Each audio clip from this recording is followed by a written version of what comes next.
Добрый день, уважаемые жюри и участники этой конференции. Я ученик 11 класса Игдийской средней школы Иваров Павел. Тема моего доклада – литературный перевод стихотворения Бояра Вашианка с якутского языка на английский язык.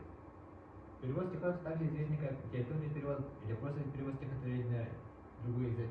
Один из увлекательнейших творческих вызовов.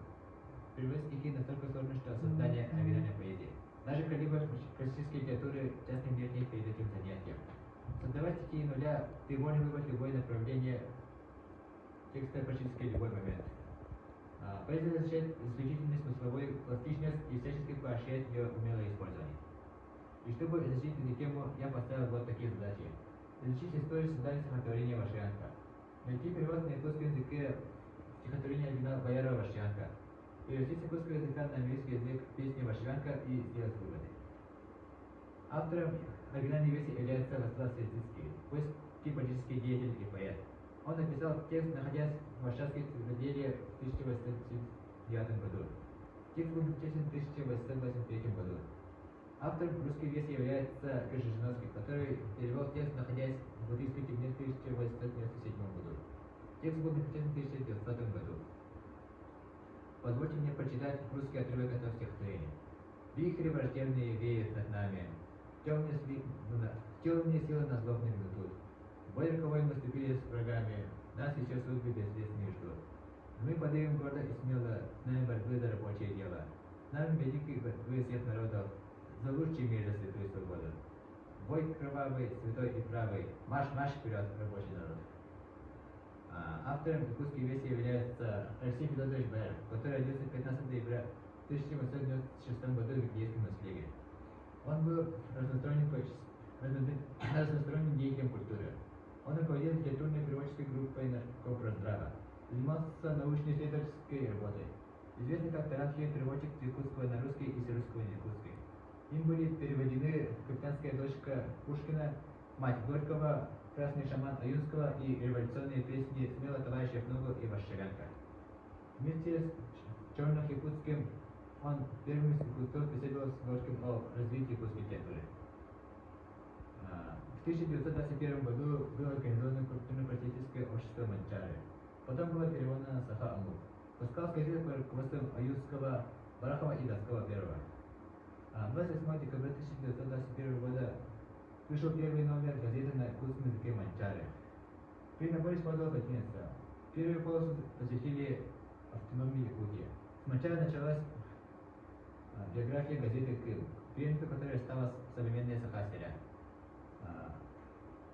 Перевод Вашианка вышла в газете Манчары номер 9, 13 апреля 1922 году. Здесь вы видите текст Вашианка на латинице. Мы перевели ее на современный якутский алфавит. Юстахор хамбаты, битнен упьем баттылдар. Юстахтыгыс тартах сейлерге кирдивит илер кирдербилдивет. Ол да болы электроход, кутамакы элек кызыл булаган. Үте олақ кырдык көмөр инигар. Бар жон хөк пияр керес билетен. Хантық тутыр көмөр инигар, бар товар билет народ. Также я сам попытался перевести этот текст на английский язык. Violent vortices are hovering above us. Nuclear forces maliciously oppressing us. We march into the fatal fight with the enemy. A fate unknown is waiting us. But we will rise to proudly and courageously with the banner for the struggle of the lower coast. The banner of the grand struggle of all peoples for a better for sacred freedom. Здесь вы видите содержательный сравнительный анализ песни Вашианка на польском, русском, якутском и на английском языках. Польскую версию Светицкий посвятил для польского восстания 1830-31 годов. Русскую версию Крыжижиновский посвятил для революции 1905 года или для первой русской революции. Якутскую версию Бояр посвятил для гражданской войны 1921-22 годов. В годы гражданской войны он, как и многие коммунисты, с оружием в руках сражался с белобандитскими отрядами, проявляя личную отвагу. Участвовал в боевых сражениях в Тахте, Чемегинцах, Амге и Киргенцах в качестве рядового бойца. А я посвятил английскую версию для 125-летнего юбилея Бояра. Здесь вы видите отличие русского, якутского и английского текста от оригинальной польской.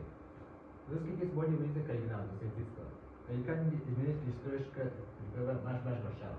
Она превратилась в марш-марш вперед рабочий народ. Содержание якутской версии осталось. Он только перевел на родной якутский язык. Я тоже сохранил содержание. Я попытался перевести песню на английский. Сделав сравнительный анализ, мы узнали, что перевод Крыжижановского хорошо ложится на мой взгляд. Его можно использовать для русскоязычного варианта песни. У меня содержится музыкальное смысловое дарение. Бояров сохранил форму оригинала. Я тоже сохранил форму оригинала. Здесь можно определить следующее. При переводе всегда нужно обращать внимание на синтетические особенности, поэтические приемы, рифму и ритм. Личность переводчика играет не последнюю роль. Разные национальности вносят свой колорит и культуру в перевод. Таким образом я пытался перевести. Точность передать настроение автора стихотворения. Сохранить формальную точность, строфа, рифма и сохранить поэтичность и звуковые организации стихотворения. Изучив эту тему, я пришел вот к таким выводам. Я провел работу с латинского перевода Боярова на современный якутский алфавит. Я также сделал попытку перевода на английский язык стихотворения Варшавянка. При рассмотрении перевода Боярова мы видим, что английский текст гораздо длиннее якутского. Хотим подчеркнуть, что Бояров хорошо перевел и дал содержание на своем родном языке.